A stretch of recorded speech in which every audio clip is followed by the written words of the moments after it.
Hello, I just wanted to take a second to thank you all for the great feedback on the spelling variations video last week. If you haven't seen it yet, I'll link to it in the email and underneath the video, so you can be sure to learn all about those spelling variations you'll encounter in German genealogy. And I wanted to give you one more sneak peek into the course today. And this sneak peek lesson is all about the milestone words that you'll need to translate your genealogy documents. So I often get asked, why can't I just do Duolingo or take a German course at my local college? You can, of course, do that, and that's great. But this particular course is geared towards German genealogy, so genealogy German. So it concentrates, in addition to all the regular German grammar and vocabulary, on the vocabulary that you'll find in your genealogy records. So specific phrases that I've encountered from all the translations I've done, things that I think that you should be able to translate on your own to best understand all those church records and vital records and letters and diaries that you're working with for your own German ancestors. So geared toward the type of vocabulary that you'll want for genealogy. So I hope that you'll enjoy this free sneak peek into the course today. Again, thank you for all of the great encouragement and feedback that I received last week from the spelling video. It's a lot of work to create a course, so I appreciate all of the kind words, and I'm so looking forward to showing you the course on Friday. If you're not signed up for our webinar on German names on Friday, that's one of my favorite webinars. German names and all their variations is a really fun topic. I think it's one of our most popular webinars. And at the end will be the exciting and much anticipated course launch. So make sure you sign up at the link. I'll post that link as well. And in the meantime, I hope you enjoy this extra sneak peek into the course and learning about those milestone words. Have fun. Okay, so after all that grammar, I think it's time for a fun little vocabulary lesson. So in this lesson, milestone words, we're going to talk about the words that commonly appear in genealogical documents.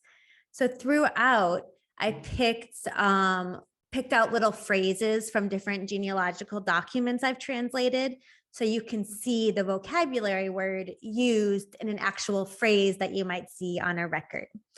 So our first one is Tag und Stunde der Geburt. So the vocabulary word we're focusing on will always be in blue. So here it's Geburt. Tag und Stunde der Geburt means day and hour of the birth. So Geburt is birth. And after this video, you'll also get a list to print out with all of these words in the handwriting with the German and the English definitions as well. But if it would help you to take notes to get it really ingrained in your brain, like we like to do, then feel free to do so. So first up, Geburt, birth. Josef Schmidt, geboren zu Bonn. Anna Schmidt, geboren Lutz. So that we have two different meanings of the word geboren here. First means born. Josef Schmidt, born in Bonn. So zu, a little extra word, is a word you might see as a preposition for in or to or something like that. If zu is before a town, I usually translate it as in. So geboren can mean born. However, if it's after a woman's name and before a maiden name, it's going to mean ne.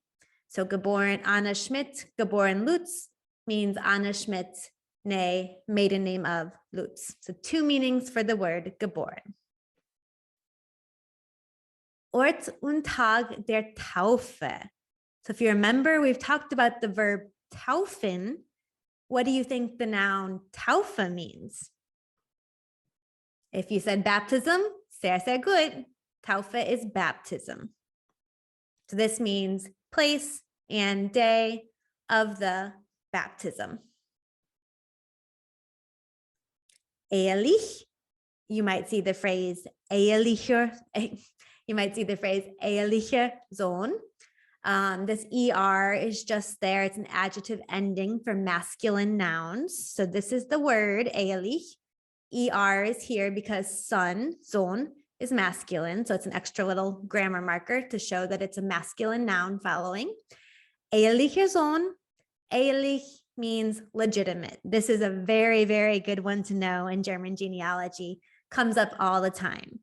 So you'll either see it written out like this, you might see it abbreviated, EHEL, or maybe just EHL. So be on the lookout for all those forms of ehrlich. And if we have ehrlich, legitimate, then we need unehelich, illegitimate. So here we have uneheliche Tochter. And this E is here because Tochter is feminine. So this is our feminine adjective ending.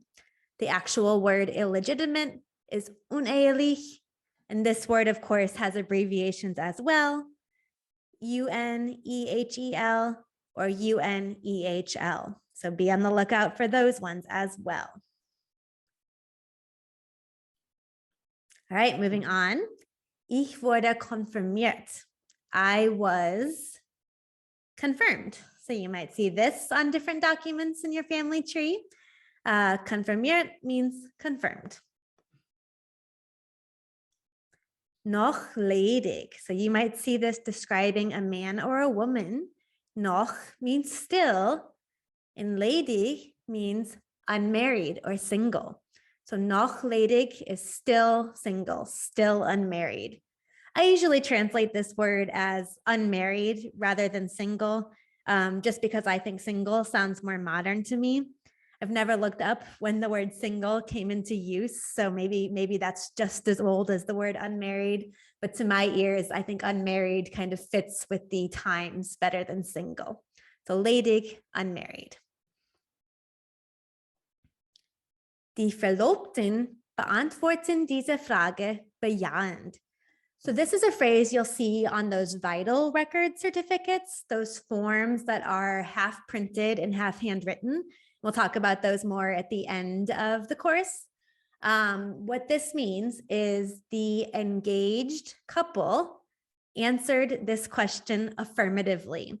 So it comes from the part where the registrar is saying, I asked the engaged couple if they would like to take each other in marriage. The engaged couple answered this question affirmatively. And the word I want to point you to here is verlobt, engaged. So verlobten is an engaged couple. Verlobt by itself is the adjective engaged. Moving on with the same kind of topic. This is a phrase I found on one of the documents I've translated. Aus erster Ehe hinterlässt sie zwei Töchter. So this means from the first marriage, she leaves behind 2 daughters. So hinterlassen is a word that means to leave behind. If you see hinterlassene Tochter, that will mean surviving daughter. Hinterlassener Sohn means surviving son. But as a verb, hinterlassen means to leave behind. But anyway, the word I want to show you here is Ehe, which means marriage. And this is what it looks like in the script, nice and short. Speaking of marriage, am 6. Juli ist die Hochzeit. Hochzeit is wedding. And I bet you can translate the rest of that sentence. On the 6th of July is the wedding. So Ehe is a marriage, Hochzeit is the actual event, the wedding. Tag der Trauung. This is a phrase that you'll see often as a heading on church records. So what it means is date of the wedding. Trauung is another word, a synonym for Hochzeit. So you might see either one. But as a heading on church records, I tend to see Trauung more often. So it also means wedding. Date of the wedding might be a heading, rhyming, on one of your church records. You might see this phrase describing one of your ancestors. Am 8. Oktober geheiratet, Oder am 8. Oktober getraut. That word relates to Trauung. Oder am 8. Oktober verehelicht. Here we have the word Ehe within the word. So all of these words mean married. They're all the same meaning of married. So geheiratet, getraut, oder verehelicht. Verehelicht tends to be a bit more old-fashioned, in my opinion. I see this more on older documents. Als Zeugen waren zugezogen und erschienen. So this is a phrase, again, that you'll see on vital record certificates. If you're translating a marriage record, the marriage records always have 2 pages if it's a vital record. There'll be certificates with the letter B in the corner. A is for birth certificates, B is for marriage certificates, C is for death. We'll talk about that more later. But on those B ones, those marriage ones, there's always a second page. And at the start of the second page, it says this: Als Zeugen waren zugezogen und erschienen. And what it means, the following witnesses were called and appeared. So they called the following witnesses and they appeared. So Zeugen is witnesses. Erschienen is also a great word to know. That means appeared. You'll see this a lot on documents where the registrar is writing or the scribe is writing. You might see appeared before me. If it's plural, erschienen vor mir. So be aware of this word erschienen, write it down. It comes up a lot in documents. And if it's singular, it would just be erschien without the en. This is also a very good one to know. Wohnort. Wohnort Rosenheim means place of residence. So Ort by itself means town or place. And Wohn, remember it's related to wohnen, which means to live or reside. So Wohnort is place of residence. Witwe oder Witwer, those are widow or widower. So you might see this describing somebody's status or somebody's relationship status on a record. And then you might see the phrase am 13. Februar gestorben or starb am 13. Februar.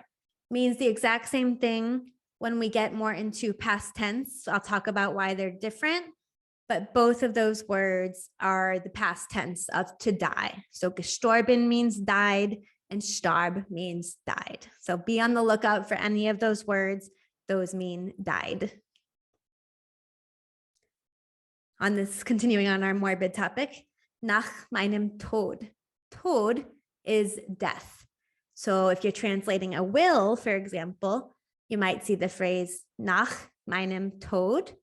Can you remember what nach means from our time lesson?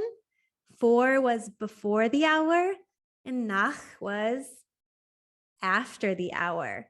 So nach, after my death. So Tod is death. And then finally, as another church record heading you might see, we have Zeit des Begräbnisses oder Zeit der Beerdigung.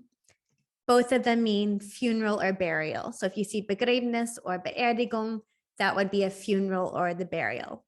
And we'll get into what this extra ending is here in our genitive lesson later on.